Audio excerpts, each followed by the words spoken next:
మిత్రమా, నీకో మాట, దయచేసి వింటావా? జీవితం పరిగెడుతోంది, కాలం పరిగెడుతోంది, అన్నిటితో మనము పరిగెట్టాలి. కాని ఆ పరుగు శారీరకంగా కాదు, మానసికంగా ఉండాలి. ఆఫీస్కి వెళుతున్నప్పుడు నీతో పనిచేసేవాళ్ళు, ఇంటికి వెళుతున్నప్పుడు నీ భార్య బిడ్డలు, ఊరికి వెళుతున్నప్పుడు అమ్మా నాన్నలు, తోబుట్టిన వాళ్ళు, వేడుకకు వెళుతున్నప్పుడు నీ స్నేహితులు, బంధువులు. ఇలా నీవు చేసే ప్రతి ప్రయాణంలో ఎవరో ఒకరు నీకోసం ఎక్కడో ఓ చోట ఎదురు చూస్తూనే ఉంటారు కదూ. మరి వాహనం నడిపేటప్పుడు వాళ్ళ ఆశల బాధ్యత నీదే కదా. అందుకే వాళ్ళని ఏడిపించడం న్యాయమా? కాదు కదా.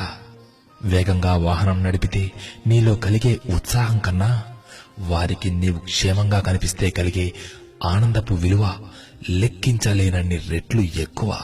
నూతన సంవత్సర వేడుకల్లో మునిగి తేలి వేగంగా వాహనాన్ని నడిపి ఎదుటి వారికి హాని కలిగించకు, నీ ప్రాణాలపైకి తెచ్చుకోకు. బాధ్యత గల భారతీయులు ఇలాంటి పని చెయ్యరు కదా.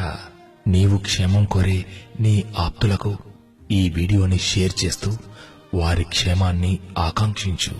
చివరిగా ఒక్క మాట, ఈ నూతన సంవత్సరం మనందరి జీవితాలలో ఆనందపు జల్లులను కురిపించాలని మనసారా కోరుకుంటూ ఆంగ్ల నూతన సంవత్సర శుభాకాంక్షలు.